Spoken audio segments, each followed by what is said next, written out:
Turmuş atlı büyük makamın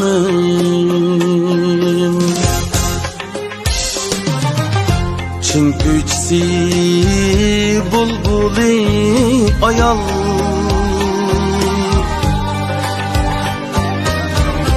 Turmuş atlı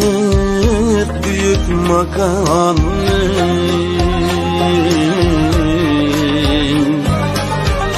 Çin güçsi bulbuli ayal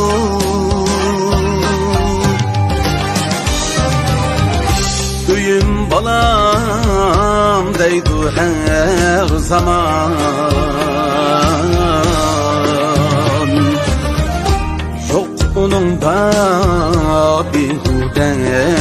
hıyal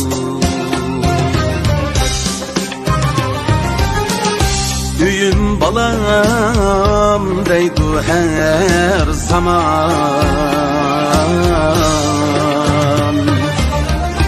Yok onun da bihude hıyal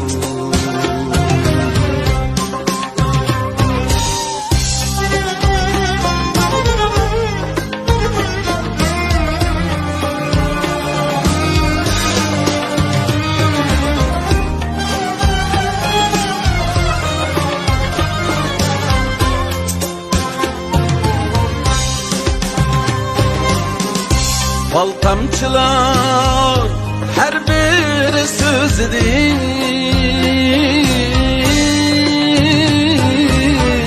Şunca sözü gönül asmini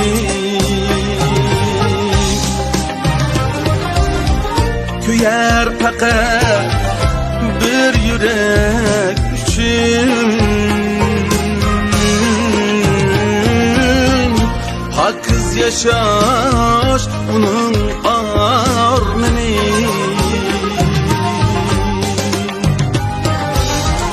Mihri deniz üzerine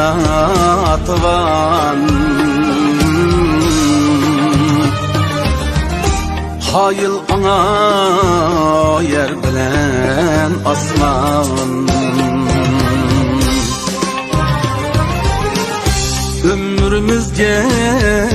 menaber güçü